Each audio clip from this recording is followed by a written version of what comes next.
Your voice, your opinion, your community. Fact TV, free speech protected.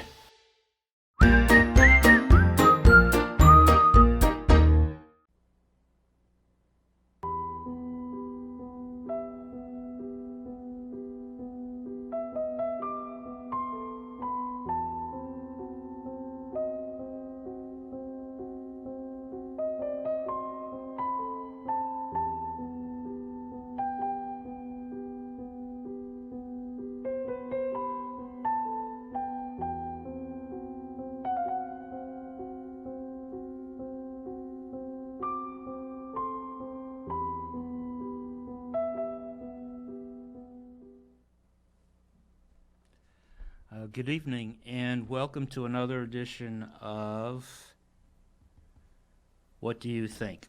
My name is Bill Morse. I'm your host, and we are on the air every Thursday from 5:45 to 6:30. And just so you know, and while I'm thinking of it, next week the program will be pre-recorded, so you won't have an opportunity to call in. As you probably already know, this is a call-in program. People are welcome to call in using the Zoom phone number, the connection number that's listed at the bottom of the screen shortly. And after our intro, I have a special treat for our intro. Let's see. First of all, we have a caller, and I want to welcome that person in first. Hey, Kurt. Hello there. Very good. I'm glad you were able to make it, and I hope you were not driving too much over the speed limit in going from work back to the house. So. Yeah, and not only that, it's raining like crazy here. 12 hours. We're going to get the fringe of in fact, the lightning's going on right now. Oh, boy. So, yeah, I got home quick. Okay, and safely. Very good. Yeah. So I was just saying to everyone that next week is going to be pre-recorded. I have to go down to Philadelphia and pick up Oliver and Carla and bring them back. So it's going to be pre-recorded. So I don't know. We'll see. We should talk about when we're going to get together, when it's possible. I know you're busy, but anyway, we can talk later. I was just telling everybody that we're going to open with something that was sent to me. It's a short music video in which the performer is a street musician. He's Turkish. He does drum work. And he's performing in a park, and I'm assuming by the background that it's somewhere in Turkey, perhaps Ankara or outside of Istanbul. He's performing a Finnish folk song that centers on a dance at a wedding. And it's very catchy. That doesn't surprise me. No. Because Finnish and Turkish are related. You know what? That makes sense because I don't know if the musician's name is Bilal Gürgen, if I'm accenting it correctly. Bilal Gürgen. And Bilal, as far as I know, just speaks Turkish. Perhaps he knows enough of the lyrics because he says the lyrics. He sings the song while he's drumming it. And part of the song is gibberish. It's like make-believe language. And part of it, of course, is Finnish.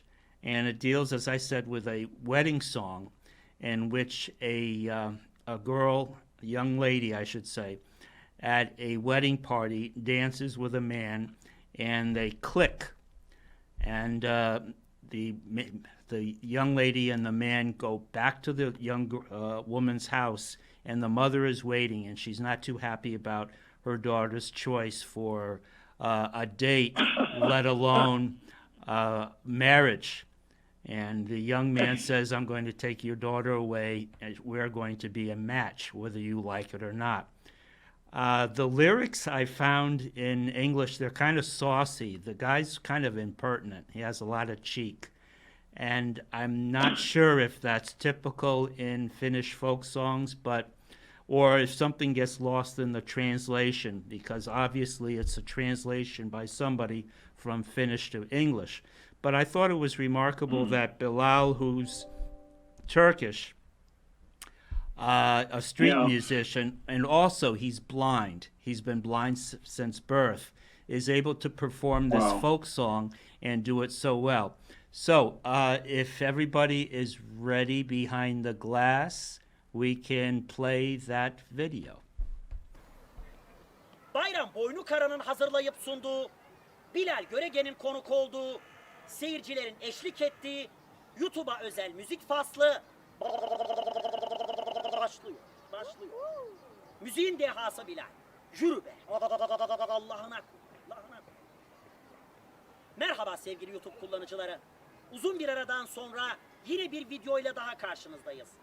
Eğer siz de bu videomuzu beğenirseniz videomuza beğen butonuna basabilir, paylaşabilir ve abone olmadıysanız kanalımıza abone olabilirsiniz.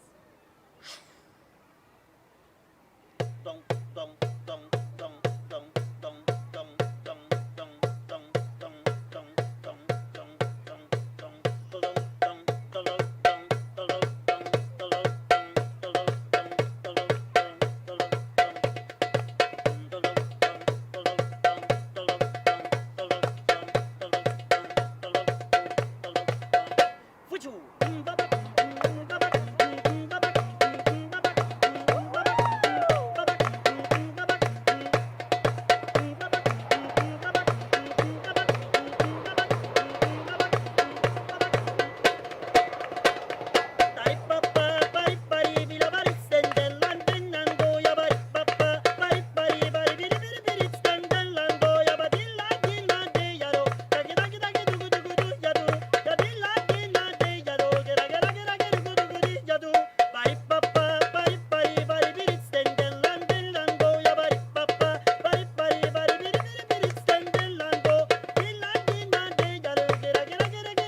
Hear that?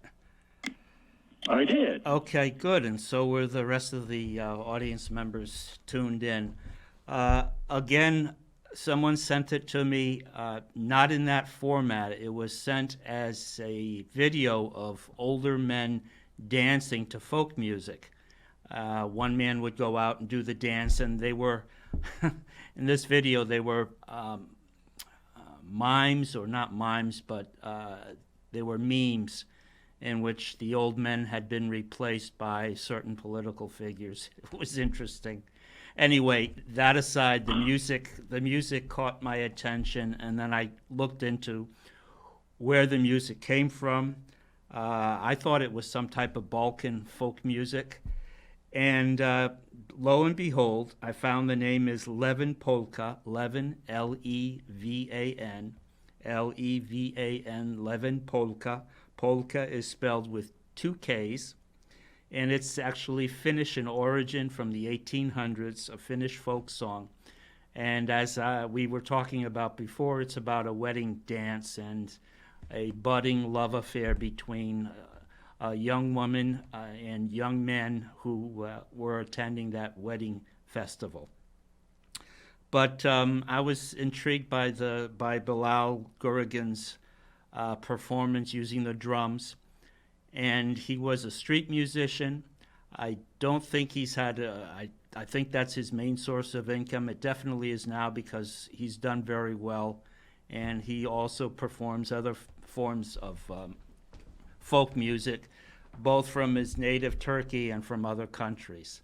So it's you have a chance. Look up his name, Bilal Guregen, Bilal. That's his first name, Bilal, and Guregen, Goregen, Goregen, Bilal Guregen, and a very talented young man, and a sense of. They say that if you lose a certain ability, you pick up more in another ability. This man has lost his sight or has been sightless all his adult life, and so he has something else that is a gift to offer to other people. But anyway, that I thought would be a different introduction. Any comment on that, Kurt? Well, it was different. It sounds very Arabic. In fact, what he was playing sounds like a tabla. Tabla. Yeah, if that's finished, boy, that really has an Arabic influence. And again, half of the lyrics are gibberish. They don't mean anything in any language. They're just there for the sound to aid in the rhythm and of the texture of the music. So I don't know.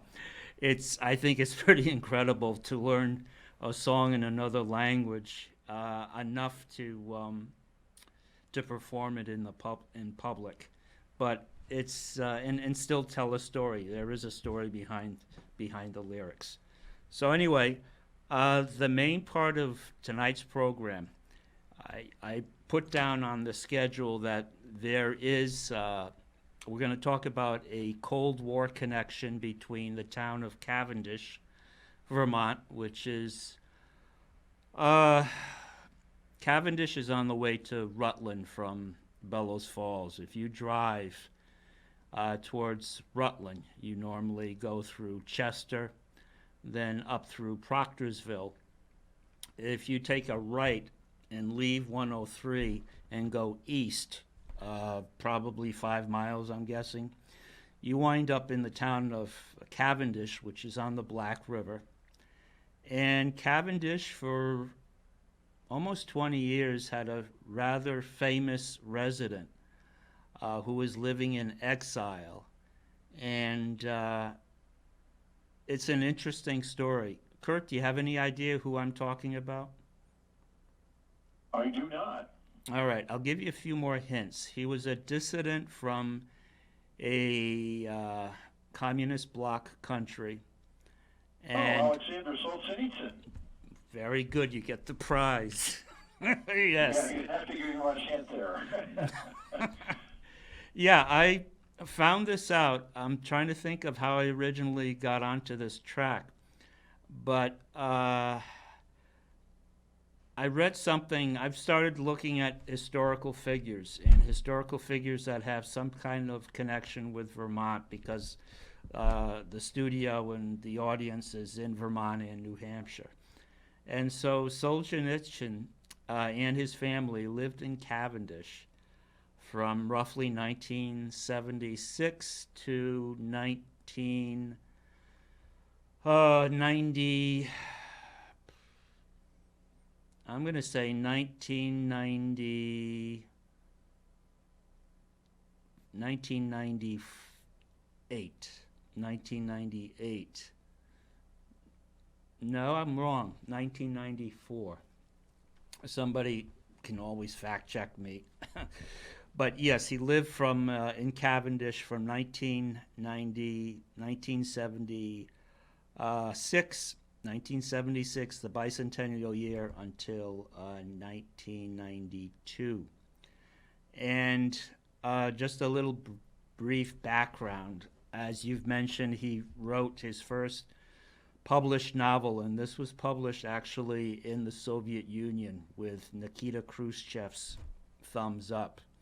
Because Kurt, as I'm sure you know, during After Joseph Stalin died with a little help from his friends, wink, wink, in 1953, Nikita Khrushchev became premier. Nikita Khrushchev, who had a background as a patriot during the Great Patriot War, he was an officer in the Red Army and rose up through the ranks. He was actually, as you probably know, peasant stock, kind of a country boy, and real rough around the edges. He was not a diplomat. And part of his approach towards governing the Soviet Union, and it's having a major impact on how the satellite countries in Eastern Europe were governed. He took the country, or he took the whole bloc through a period of de-Stalinization. Not desalinization, taking the salt out, although there could be a parallel there, but de-Stalinization, getting rid of the influence and the teachings of Stalin. And as you know, part of Stalin's legacy was, of course, helping the Allies win World War II and fighting Germany, Italy, and Japan. But he also ruled as a one-man voice in how the party, the Politburo, took care of its duties. And he set up a series of labor camps that were prisons for people that questioned or did not go along with the narrative, Stalin's narrative. It wasn't a committee of 4 or 5. It wasn't even a Politburo or a party, a group. It was a one-man rule. And so a little quick background, because it can be kind of boring otherwise, but this guy did not have a boring life. Alexander Solzhenitsyn, briefly, was the son of an army officer in Tsarist Russia, pre-1917. And his mother, I believe, was a piano teacher. She had some education. The father died in a hunting accident before the start of World War I, around 1918, but not until he had produced a son with his wife. The son, Alexander, was born into a household without a father. The hunting accident was fatal. And the mother, unfortunately, died a couple of years after Alexander was born. And so he went parentless now into the household of an aunt and had a very humble upbringing. He was smart in physics, in mathematics. He wanted to be a teacher. He studied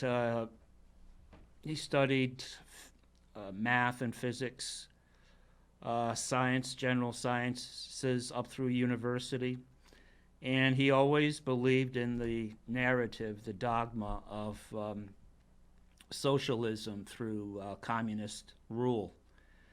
And unfortunately, and this attitude, this approach was started by Lenin in the 1920s and picked up and actually given steroids by Joseph Stalin, who succeeded Lenin.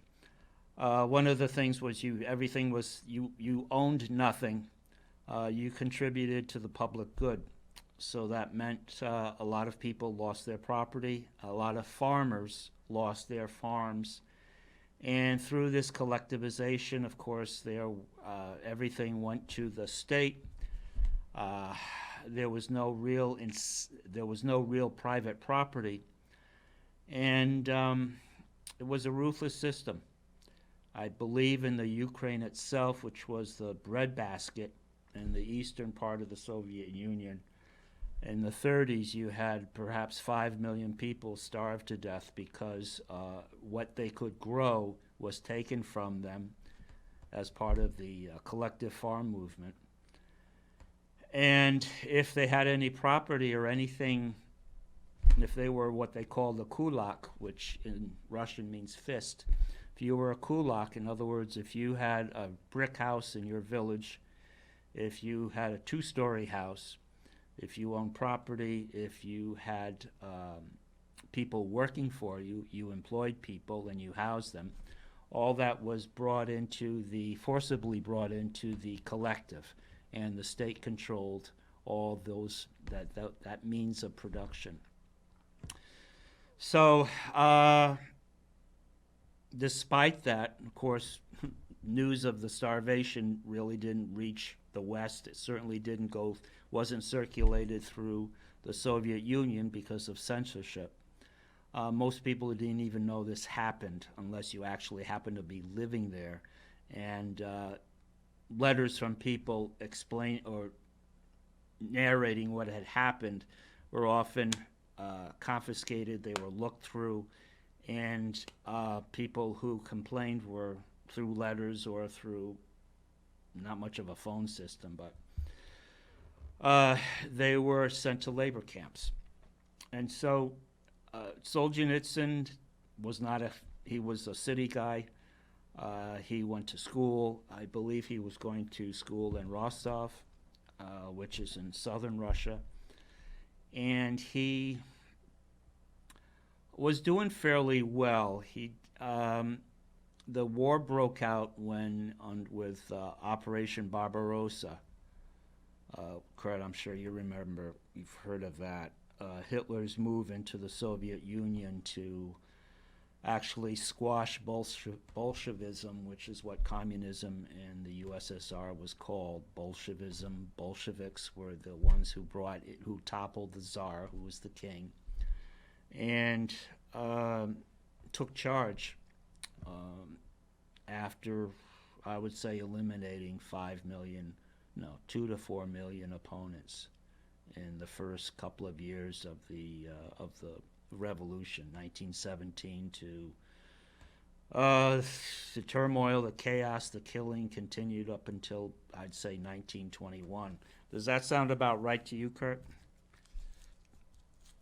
21? Yeah. Or 41?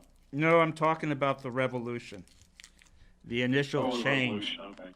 Yeah. But I think it was in 41 that Hitler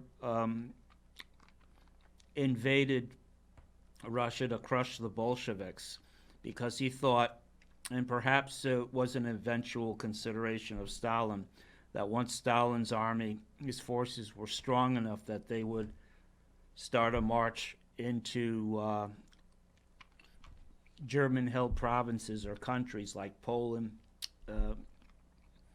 Czechoslovakia, etc., despite the non-aggression pact that had been signed a couple of years earlier. So you had two people with the same idea: I'll get you before you get me. And only thing is, Hitler thought he was more prepared than Stalin, and Stalin was not quite prepared with a strong enough military. So, and then Hitler, of course, was riding a wave of victories, Netherlands, Belgium. He had Italy with him.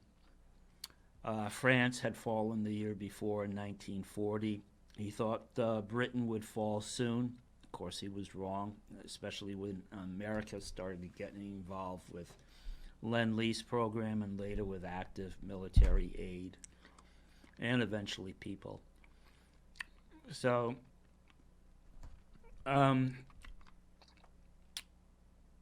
Solzhenitsyn was drafted. All able men were drafted, so his studies to be a teacher were cut short. 1941, he was an artillery captain, and he was involved in the counteroffensive towards Operation Barbarossa, and starting to push the Germans back, especially after the German defeat in Stalingrad. And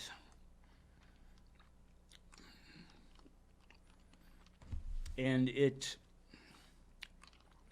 wasn't until the later 40s in 1944 when practically all of Russia had been freed of German occupation, that Solzhenitsyn started writing in letters to a friend, telling him some of the shortfalls in the logistics and how he criticized how the war was being fought and the decisions made by Red Army leaders.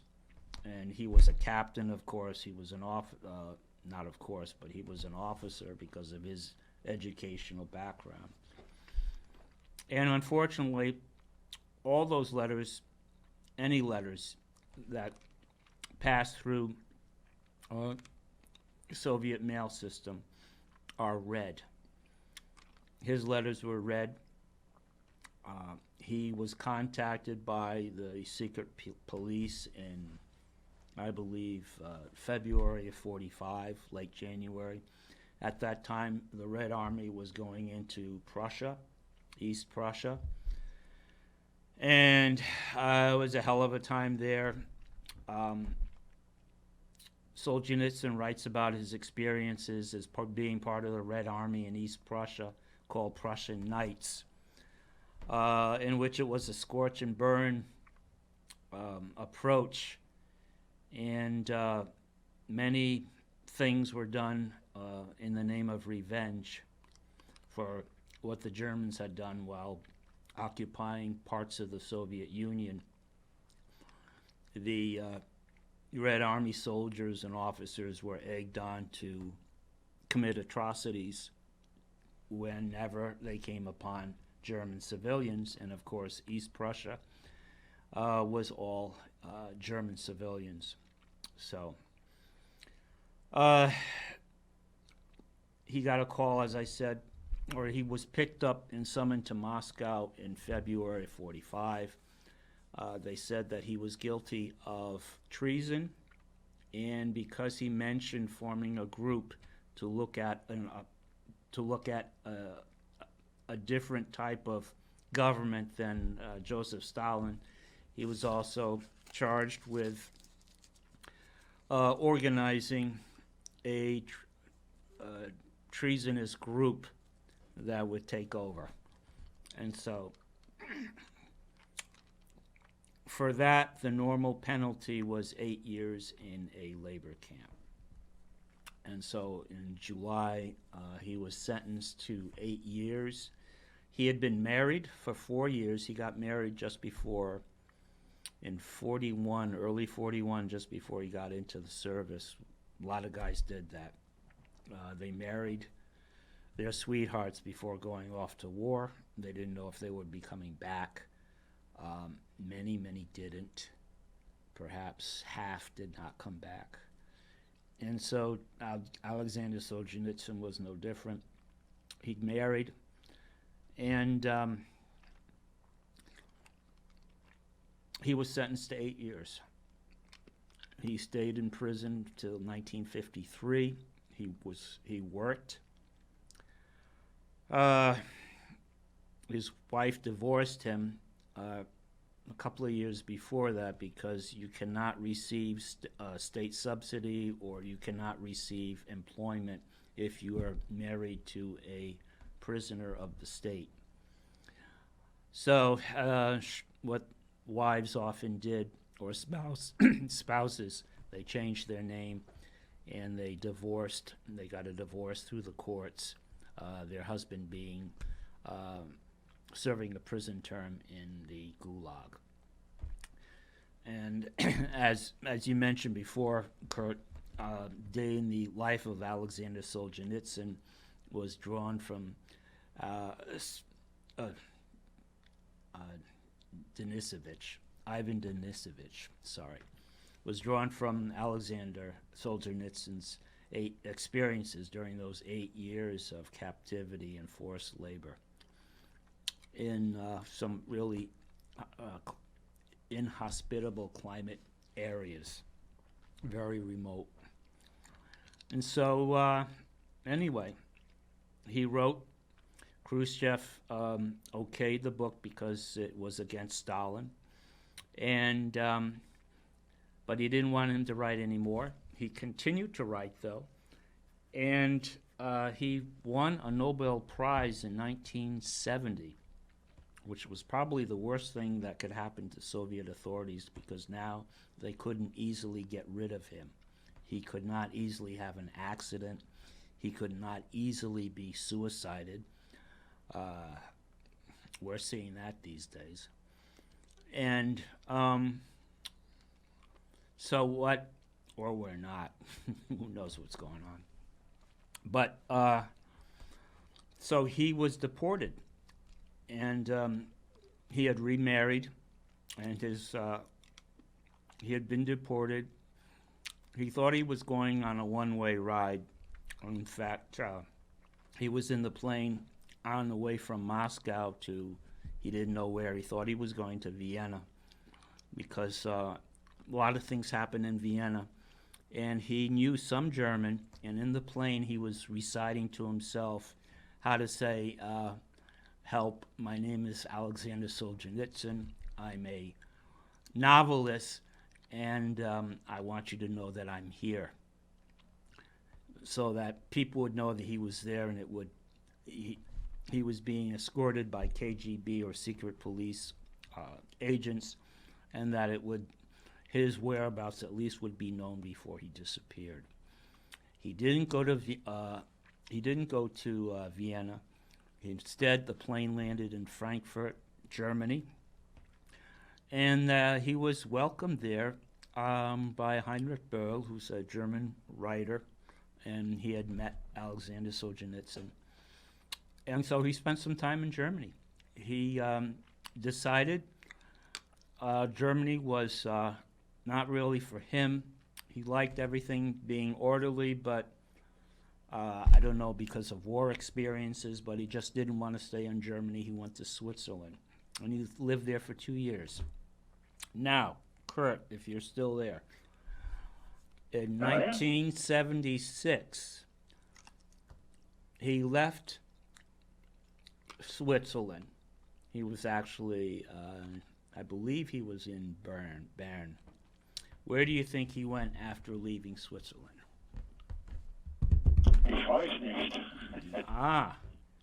He came to America. He came to America. He did not know a lot of English, but he was encouraged to. He actually gave a speech before Harvard. I don't think it was a graduating class, but he gave a speech before the faculty and student body of Harvard in 1977. But he got there, he came to the United States in 1976, and he wanted to be not so much in the public eye.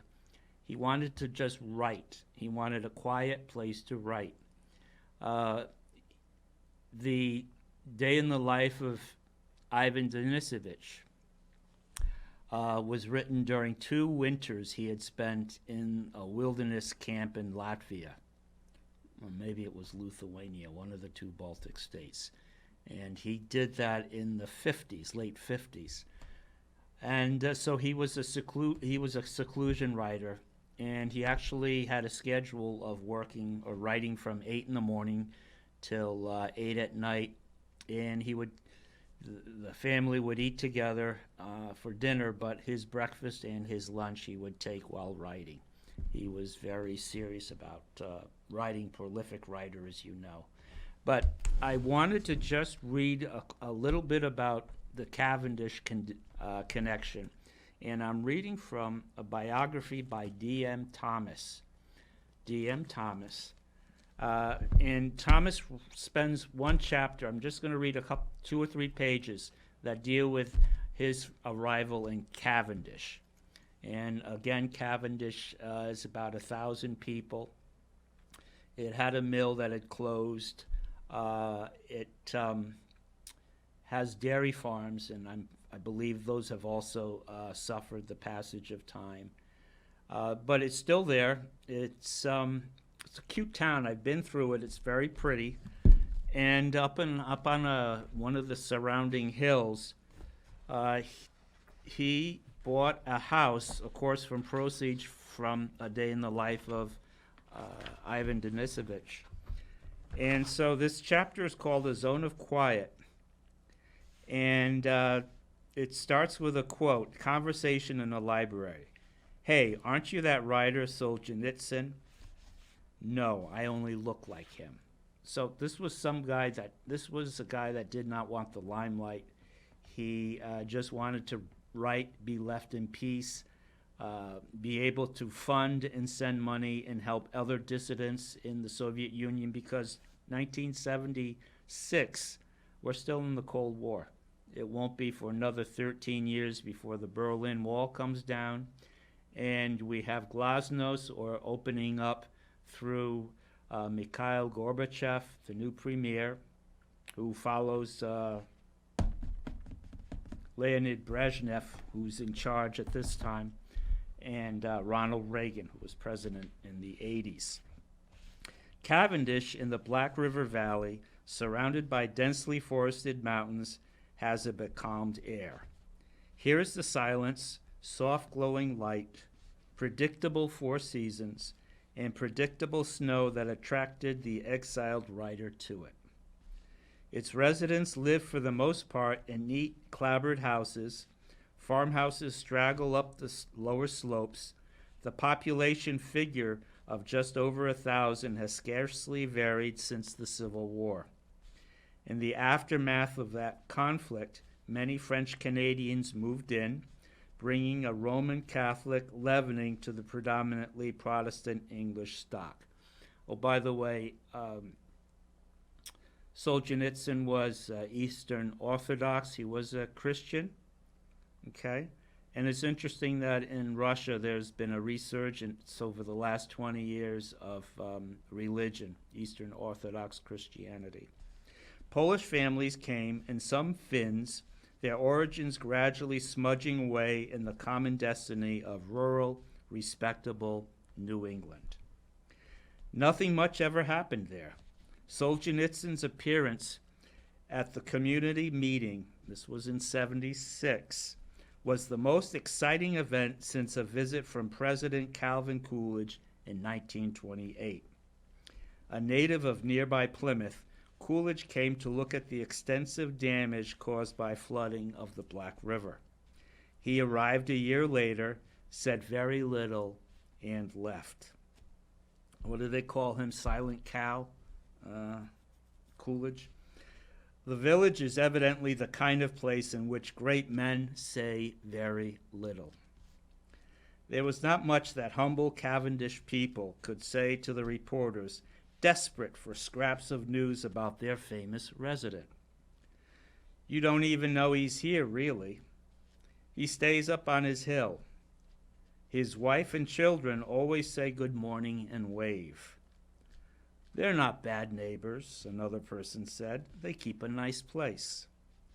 Appreciating the need for privacy, conservative New Englanders knew he had books banned by the evil communists and were happy to give him peace and space. Cavendish folk had not had an urge to ban books since its library board watched solemnly in 1881 a dreadful novel called Camille being ritually burned. Kurt, have you heard of Camille? The story? No. Okay.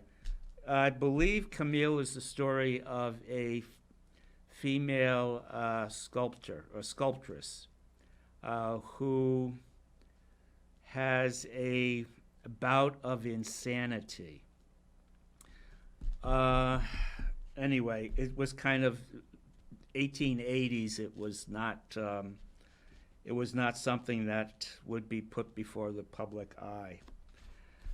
While Russia was experiencing a century of mass deaths, famine, and terror, tiny Cavendish lost just 9 men in the 2 distant world wars. The profound changes taking place were not obvious in the landscape. An affectionate local history makes the point that there were fewer amenities in Cavendish toward the end of the 20th century than at the beginning.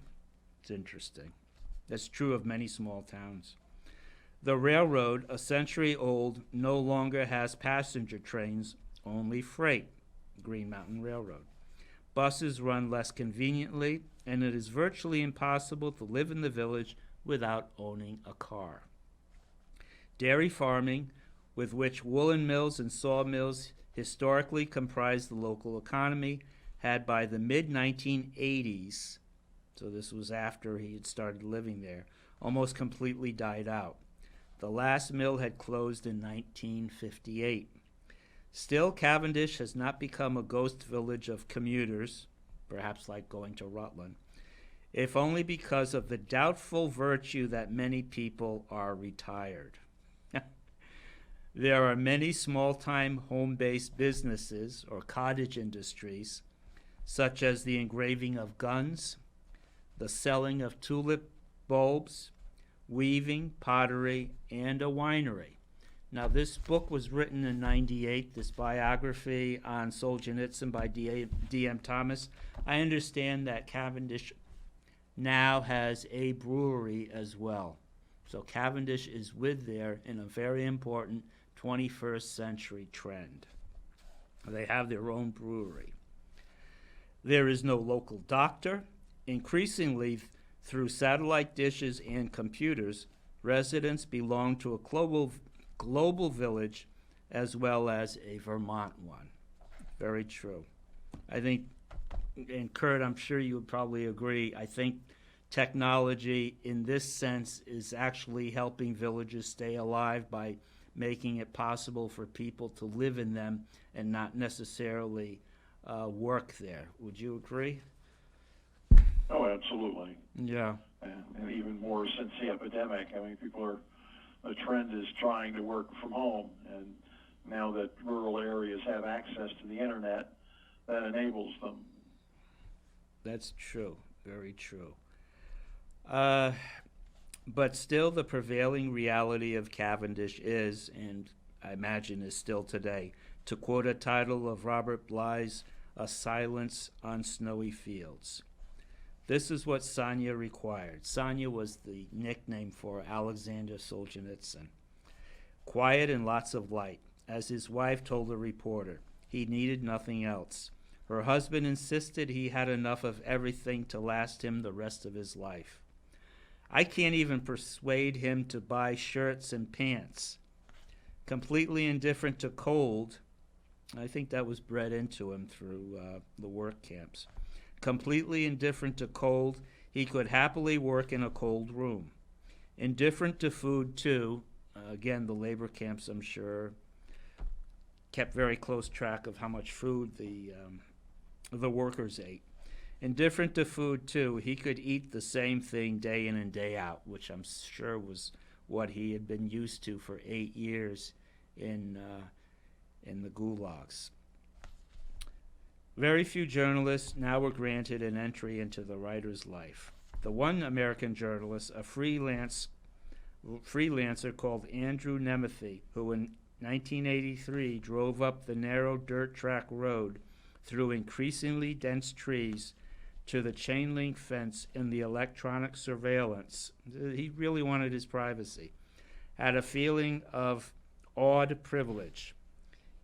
Even had he been working for a more combative magazine than Vermont Life, he would have been unlikely to write anything uncomplimentary. But in any case, the Solzhenitsyns insisted on reading and approving, and where necessary, changing his text. Now, I'm going to end there, but I find that's interesting because one of the issues that Solzhenitsyn had was with censorship and control by the government over what he wrote that could be published, certainly over what he could put in a letter, what he could say in a telephone call, even what he said in the privacy of his own home, as I'm sure his apartment was bugged. There were electronic surveillance from KGB because he was an influential person on their radar. But it's interesting that he uses censorship on a much smaller scale to control the information that comes from his side. And he was criticized for that, but I think you have to cut him some slack. He's paranoid because he's been burned so many times. He spent so many times in jail, or so much time in jail, and had been betrayed by friends, people that he thought he could trust. And you get burned enough times, and you become paranoid and very controlling over who approaches you and what you say and what you do. So anyway, I may continue just next week with a few readings from A Day in the Life of Ivan Denisovich. But I just thought it was, he's an interesting man, and I hope that in some high school classes, at least snippets or important passages from his books are now being read and discussed. So, Kurt, I think we're going to tie the knot on this one. Did you have anything to add or any thoughts on what we've been listening to? Well, they're quite interesting. One thing that it would be nice to continue to pursue was what happened to him. Because it's my understanding he went back to Russia, where he did finally pass away. And from what I recall, I think he was somewhat disenchanted with the United States and its materialism.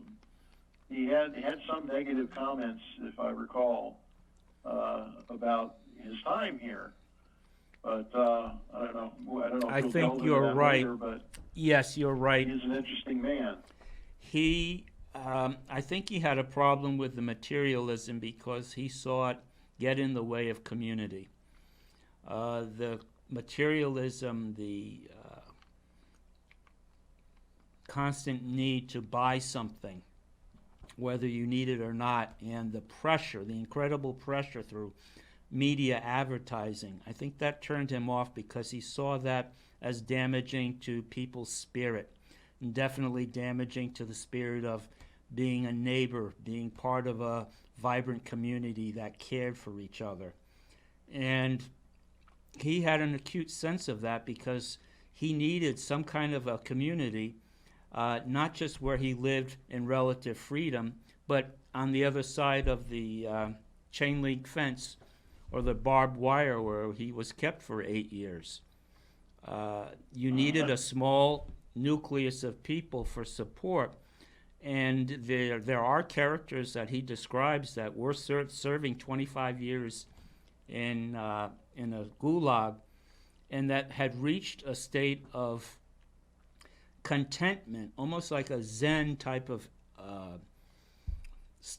state of mind, whereby the physical suffering, the deprivation of not enough food, the cold, the lousy food, the threat from other people, because you had murderers and violent criminals also thrown in with political prisoners. They all shared the same space. And you had to be constantly watching your back. But there was, fortunately, a saving grace of some humanity, even in these dark, dark places. And I think he sees the materialism as a distraction, as superficial, when man is a very deep thinking creature. So I think that's that, if that helps my perspective. And he just lived within a couple of months of turning 90. He was born in 1918. He died in 2008, like 3 months short of being 90 years old. Now you imagine his mind, his body, all the torment it went through. The deprivation, Wow. the torture, the interrogations that went on for weeks, if not months. It's incredible, the spirit of this man.